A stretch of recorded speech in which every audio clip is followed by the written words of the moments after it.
BJP की उल्टी गिनती शुरू हो गई है। सोचिए, बिहार विधानसभा में जिस तरीके से ईवीएम गड़बड़ियों को लेकर सवाल उठ रहे थे, उसका जीता जागता उदाहरण उन्हीं की पार्टी की दिल्ली की मुख्यमंत्री रेखा गुप्ता ने दे दिए। जो रेखा गुप्ता ने हिम्मत दिखाई, वैसे ही अमित शाह और देश के प्रधानमंत्री नरेंद्र मोदी दिखाते तो जनता के सारे सवालों के जवाब आसानी से मिल जाते। सोचिए, क्या ईवीएम हैक हो सकता है? क्या इस देश में ईवीएम की गड़बड़ियां जो सामने आ रही हैं, क्या वो सही हैं?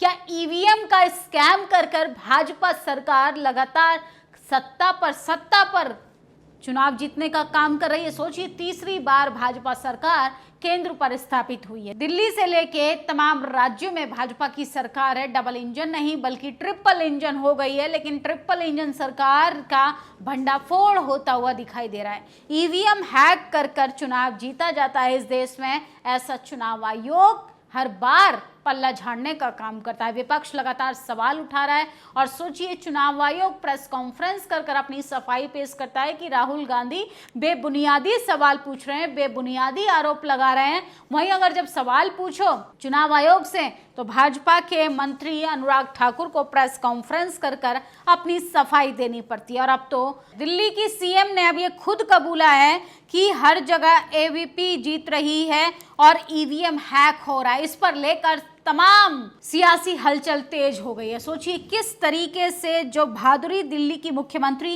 रेखा गुप्ता ने दिखाई है, काश ऐसी बहादुरी मोदी जी और अमित शाह भी दिखा पाते हैं। कांग्रेस ओबीसी डिपार्टमेंट के चेयरपर्सन अनिल जैन ने कहा है कि जो हिम्मत रेखा गुप्ता ने चैनल पर दिखाई, काश वही अमित शाह के साथ मोदी भी दिखा पाते। दिल्ली की मुख्यमंत्री रेखा गुप्ता ने एनडीटीवी को दिए इंटरव्यू में बड़ी बात स्वीकार की है। पत्रकार ने सवाल कहा कि हर जगह एवीपी जीत रही है, भाजपा जीत रही है, लोग कह रहे हैं ईवीएम हैक हो गया है। रेखा गुप्ता का कहना है कि 70 साल से कांग्रेस जीत रही थी, तब कुछ नहीं, हमने हैक कर लिया तो बवाल हो गया। मैडम ने कम से कम कबूला तो सही। बीजेपी की दिल्ली की मुख्यमंत्री रेखा गुप्ता का आईक्यू लेवल देखिए कि 70 साल से ईवीएम हैक हो रहा है। मैडम को कोई बताइए, 70 साल पहले तो ईवीएम था ही नहीं। रेखा गुप्ता को आधिकारिक तौर पर मान रही हैं कि हाँ, हमने बीजेपी ने ईवीएम हैक किया है। और ये अखिलेश यादव का बयान सुनिए। अगर बीजेपी वाले ये कह रहे हैं कि हैक करते थे, तब किस मुंह जाएंगे ईवीएम से वोट पड़वाने? उन्होंने कहा कि जब देश के सत्ताधारी लोग ये अपने मुंह से कह रहे हैं कि ईवीएम की गड़बड़ी हो रही है, ईवीएम हैक कर लिया है, किस मुंह से हम लोगों के बीच में जाएंगे वोट मांगने? किस मुंह से हम चुनाव लड़ेंगे? इस देश में तो चुनाव खत्म कर देना चाहिए, चुनाव प्रणाली खत्म कर देनी चाहिए। क्योंकि जब जब सवाल पूछा जाता है इस देश के चुनाव आयोग से, क्या चुनाव आयोग इस पर अब कोई एक्शन लेगा या इस बात का अब कोई प्रेस कॉन्फ्रेंस कर अपनी टिप्पणी पेश करेगा? लेकिन नहीं, किस तरीके से मैडम कह रही है 70 साल से ईवीएम हैक हो रहा है।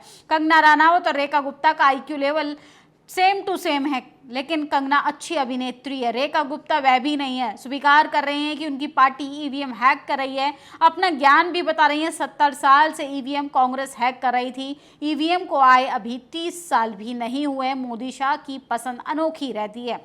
और वहीं बात करें कि भर्तियों में घोटाला किस तरीके से हो रहा है। 152 यादवों को कानूनन अफसर बनने की हार्दिक शुभकामनाएं। गैर यादव ओबीसी को इस तरह भड़काने से कामयाब होती है टीबी जाति। योगी ने नियुक्त किए 312 अफसर, इसमें से 152 ब्राह्मण। तो सोचिए, पेपर की कटिंग किस तरीके से चीख कर कह रही, हम बोलेंगे तो हम पर तो केस दर्ज हो जाएगा। हेलो केचुआ सुनो, दिल्ली की सीएम बोल रही है कि उन्होंने 70 साल से ईवीएम हैक किया है तो कुछ नहीं, हमने कर लिया तो बुरा लग गया, तो इस पर आप कोई टिप्पणी तो दीजिए। और किस तरीके से कांग्रेस गठबंधन में शामिल सुप्रिया सुले आज ट्रोल हो रही हैं। बड़ी बात कही कि रिजर्वेशन को खत्म कर देना चाहिए। जिस देश में जिस दिन आरक्षण लागू हुआ, उसी दिन से आरक्षण को बदनाम करने और गाली बनाने का षड्यंत्र भी शुरू हो गया।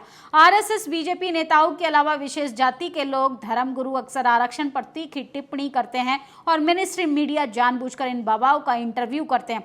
आरक्षण फिर एक बार महिला नेता ने तीखी आलोचना की है।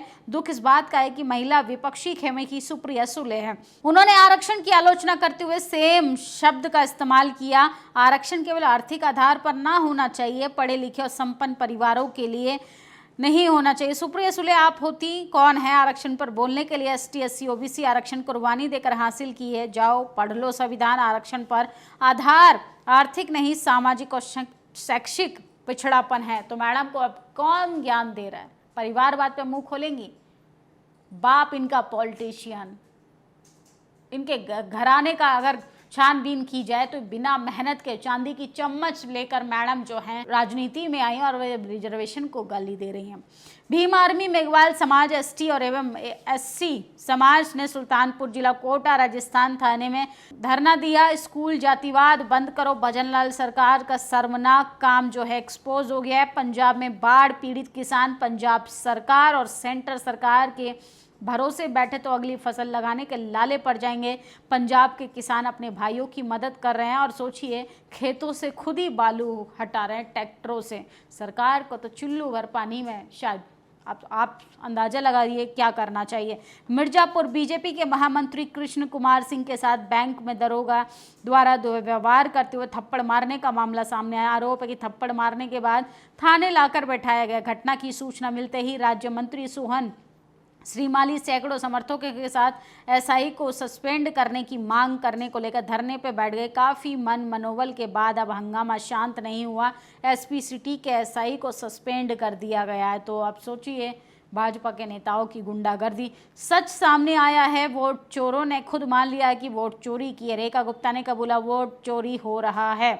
तो किस तरीके से आज रेखा गुप्ता का सबसे ज़्यादा सोशल मीडिया पर बयान वायरल हो रहा है और मैडम सुप्रिया सुले चांदी की चम्मच लेकर पैदा हुई हैं, आरक्षण को गाली दे रही हैं। और अखिलेश यादव ने तो कहा है कि ईवीएम को हट जाना चाहिए, जो धांधली करते हैं वही चुनाव में अब पोल खोल रहे हैं। किस मुंह से हम जनता के बीच में चुनाव मांगने के लिए चुनाव के दौरान वोट मांगने जाएंगे? तेजस्वी यादव वोट छोड़ गद्दी छोड़ के नारे लगा रहे हैं। बिहार की सामाजिक न्याय की धरती पर बीजेपी के लिए तो इतना आसान नहीं है चुनाव जीतना, जब तक हिसाब नहीं देती भाजपा सरकार या चुनाव आयोग कि वोटर लिस्ट से 60 लाख नाम क्यों काटे गए। और सोचिए किस तरीके से एसआईआर अब यूपी में लाने की कोशिश हो रही है, उसके बाद दिल्ली में भी इसको लागू करने की भी कोशिश की जा रही है, लेकिन ऐसा होता अभी फिलहाल असंभव दिखाई दे रहा है।